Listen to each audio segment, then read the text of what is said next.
C'est parti mon kiki, notre road trip en Australie commence live.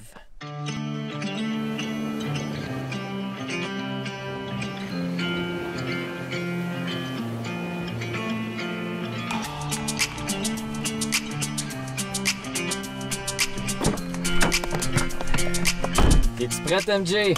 Yo, je suis super ready. Je suis né ready. Like, oh, we got this. It's gonna be something. I don't know where we're going, but I don't really care. Donc, pour ceux et celles qui ont peut-être manqué un bout, qui ont manqué quelques épisodes au cours des derniers jours, je vais vous faire un petit résumé. Dans le fond, ça fait 12 jours qu'on est en Australie et ces 12 jours-là, on les a passés à Sydney. Et pendant notre séjour dans la grande ville, bien, on a acheté un véhicule. On a acheté un char, un Mazda Tribute 2003 qu'on a acheté via Too Easy Travel, qui est une entreprise locale, dans le fond. C'est un genre de concessionnaire véhicule usagé pour backpacker. Puis honnêtement, faire affaire avec eux, ça a été fantastique. Ça nous enlève vraiment un gros stress parce que si jamais il y a de quoi qui arrive avec le véhicule, bien, on n'est pas laissé tout seul. On peut toujours faire appel à leur service de Roadside Assistance. Fait qu'on sait qu'on est pris en bonne main puis qu'on n'a pas acheté un morceau de marde qui va nous tomber dans les mains d'ici les prochains jours. Fait que dans le fond, nous, le plan, c'est de sillonner le pays dans ce véhicule-ci au cours des 2-3 prochains mois. Et là, la grosse question, c'était est-ce qu'on fait la côte est ou la côte ouest du pays? Honnêtement, les deux nous intéressent énormément. Ça n'a pas été facile de prendre une décision, donc on est allé voir une autre entreprise locale qui s'appelle Sydney Facile, qui est une entreprise 100% francophone pour les francophones. Puis dans le fond, eux, ils aident les gens à planifier leur voyage ici en Australie. Fait qu'on est allé les voir, on leur a parlé de notre situation qui est de faire une vidéo par jour, etc. Qu'il nous reste 30 jours de vidéos à publier. Puis ils nous ont fortement conseillé de faire la côte est. Honnêtement, on est 100% d'accord avec eux autres. La variété d'activités est vraiment sur la coche. Aussi, on n'aura pas besoin de conduire 40 heures juste pour se rendre. Et aussi, niveau Wi-Fi, ben, on est beaucoup mieux placé sur la côte est. Fait que c'est sûr et certain qu'on ne manquera pas de connexion, chose qui n'est pas nécessairement le cas sur la côte ouest. Fait que dans le fond, pour les prochaines semaines, ben, Sydney Facile vont nous aider à planifier notre trip. Puis ce qui est vraiment cool avec cette entreprise-là, c'est que pour n'importe qui, leur service est gratuit. Tu vas les voir, tu leur dis combien de semaines que tu as, ils vont te conseiller, ils vont t'aider à bien planifier ton road trip.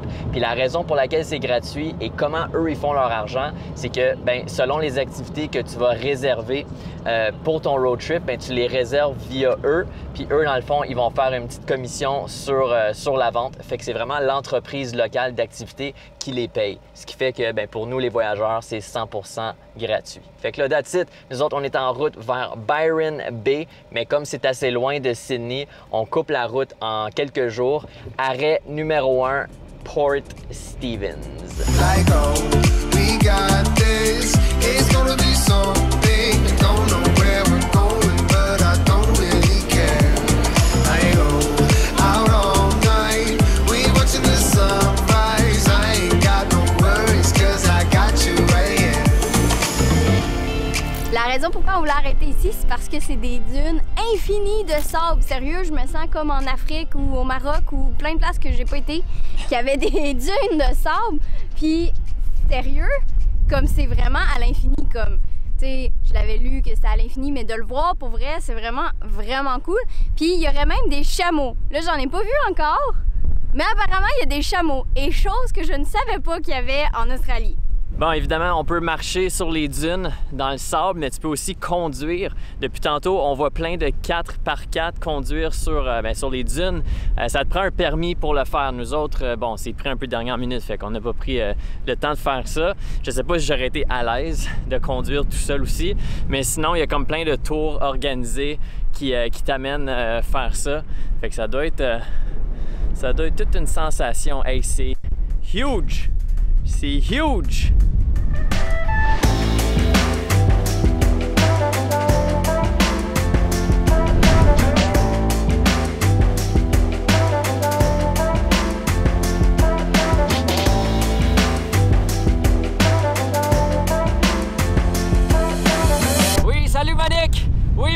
confirme, on est toujours en pleine tempête de vent. Sauf cette fois-ci, c'est aussi une tempête de sable. Je vous confirme, Monique, j'ai du sable dans des orifices que je ne savais même pas que j'avais. À vous, Monique, à vous. La caméraman a tombe. Monique, la caméraman a tombé.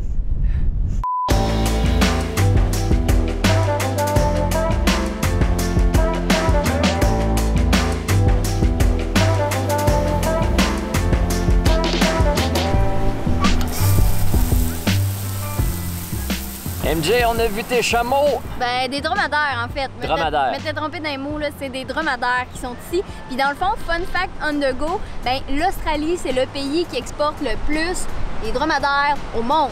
Quand on a entendu ça pour la première fois, on ne croyait pas l'information, mais c'est 100% vrai. Ouais. En fait, le dromadaire, évidemment, c'est pas un animal qui est natif de l'Australie, mais il a été introduit ici au 19e siècle par les Européens pour être capable de faire la traversée de l'Australie. Alors, pour se rendre d'un bout à l'autre, du sud au nord, en passant par le milieu. Ils ne pouvaient pas le faire en chevaux, fait qu'ils ont amené les dromadaires pour le faire.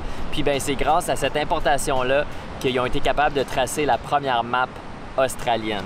Puis tu sais, quand on parle d'exportation, là, ben, il y en a tellement ici qu'ils exportent en Arabie Saoudite, genre. Tu sais, ça donne un... fou. C'est fou. weird, là. Honnêtement, aujourd'hui, si c'est seulement un avant-goût de ce que nous réserve la côte Est, ça va être beautiful. Ça va être malade. On a bien hâte de voir ce que nous réserve cette côte-là. That's it. Je pense qu'on va se laisser là-dessus. Hein? C'est tout. Alright guys, laissez un like sur la vidéo sur notre page si c'est pas déjà fait. Puis dans les commentaires, dites-nous votre prochain road trip, ça va être où? Et si vous en avez pas un de planifié, c'était où votre dernier road trip? Alright, on se revoit la prochaine fois. Ciao! Salut!